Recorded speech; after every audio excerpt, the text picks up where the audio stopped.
गामेट निर्माण एक ऐसा विषय है जो जीवन के मूलभूत पहलुओं में से एक है।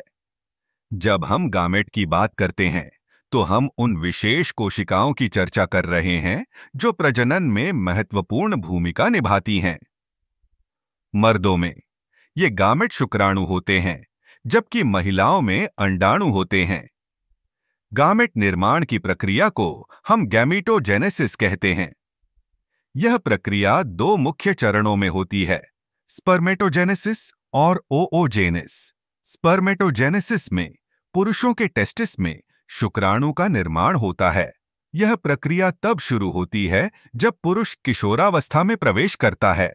शुक्राणु निर्माण में एक मूल कोशिका, जिसे स्पर्मेटोगोनियम कहते हैं, विभाजित होती है और धीरे धीरे शुक्राणु में विकसित होती है।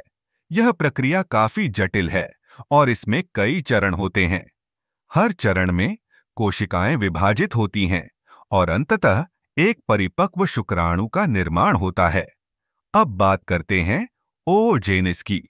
यह प्रक्रिया महिलाओं के अंडाशय में होती है।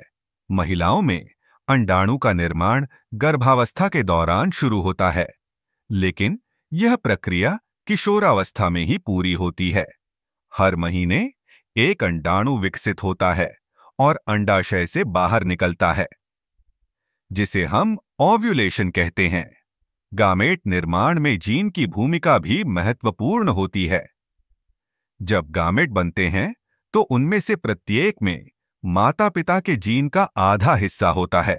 यह जीन का मिश्रण ही नए जीवन के लिए अनूठा संयोजन बनाता है। गामेट निर्माण का एक और दिलचस्प पहलू यह है कि यह प्रक्रिया केवल प्रजनन के लिए नहीं होती, बल्कि यह जैविक विविधता को भी बढ़ाती है। जब दो गामेट मिलते हैं तो वे एक नई जीवन कोशिका का निर्माण करते हैं, जो विकास के लिए आवश्यक होती है। इस प्रकार गामेट निर्माण न केवल जीवन के लिए आवश्यक है, बल्कि यह जैविक विकास और विविधता का भी आधार है। यह एक अद्भुत प्रक्रिया है जो हमें यह समझने में मदद करती है कि हम कैसे अस्तित्व में आए हैं और जीवन कैसे आगे बढ़ता है। गामेट निर्माण का अध्ययन न केवल विज्ञान के लिए महत्वपूर्ण है, बल्कि यह हमें मानव जीवन के जटिल पहलुओं को समझने में भी मदद करता है। यह प्रक्रिया हमें यह भी सिखाती है कि जीवन कितना अनमोल और जटिल है।